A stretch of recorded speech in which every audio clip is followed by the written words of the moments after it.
ഫെബ്രുവരി 14 തിയേറ്ററുകളിലേക്ക് എത്തുന്ന ചിത്രമാണ് ബ്രൊമാൻസ്.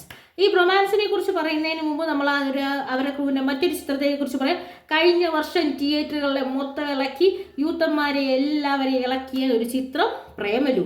ആ പ്രേമലു ടീമിന്റെ അടുത്ത വരവാണ് റൊമാൻസ് എന്ന് പറയുന്നത്. നമുക്കറിയാം, പ്രേമലു ഒരു തിയേറ്റർ അങ്ങനെ നനഞ്ഞു കിടന്ന് അല്ലെങ്കിൽ ഒതുങ്ങിക്കിടന്ന അടഞ്ഞു വിളക്കം പോലെ കിടന്ന തിയേറ്ററിനെ പൊട്ടിച്ച് തകർത്ത് നിരവധി കളക്ഷൻ ഇഷ്ടം പോലെ ആളുകളെ കയറ്റുകയും രസിക്കുകയും ഒരുപാട് ഒരു രസകരമായ ചിത്രമാണ്. ചിത്രത്തിൻ്റെ കഥ എന്താണെന്നുള്ളതല്ല, ചിത്രം കണ്ടുകൊണ്ടിരിക്കാൻ സുഖമുള്ള ചിത്രമായിട്ട് ഒരുപാട് ദിവസം തിയേറ്റർ നിറഞ്ഞോടിയ ചിത്രമാണ് പ്രേമലു. അപ്പം അതേ ടീം തന്നെ വീണ്ടും വരികയാണ് ബ്രൊമാൻസിലൂടെ.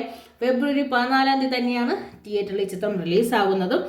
ഈ ചിത്രത്തിൻ്റെ ട്രെയിലർ വന്നപ്പം ട്രെയിലർ യൂട്യൂബിലൊക്കെ നല്ല ട്രെൻഡിങ് ആയിട്ടാണ് പോയിക്കൊണ്ടിരുന്നത്. വളരെ ട്രെൻഡിങ് ആണ് ഇപ്പോഴും.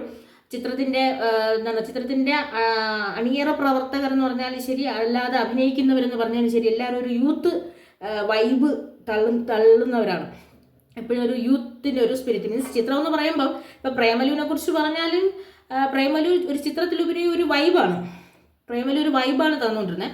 അപ്പോൾ അതുപോലെ അടുത്തൊരു വൈബായിട്ട് റൊമാൻസ് വരുന്നുണ്ട്. പ്രേമലു എത്രത്തോളം വിജയം കൈവരിച്ചു അതിൻ്റെ ഇരട്ടി വിജയം റൊമാൻസിനും കിട്ടട്ടെ. അങ്ങനെ ഫെബ്രുവരിയിൽ നല്ലൊരു ചിത്രം റൊമാൻസും തിയേറ്ററിലേക്ക് എത്തട്ടെ. അതായത് ഈ വീക്കിൽ ഇറങ്ങാൻ പോകുന്ന ഒരു ചിത്രമാണ് റൊമാൻസ് എന്ന് പറയുന്നത്.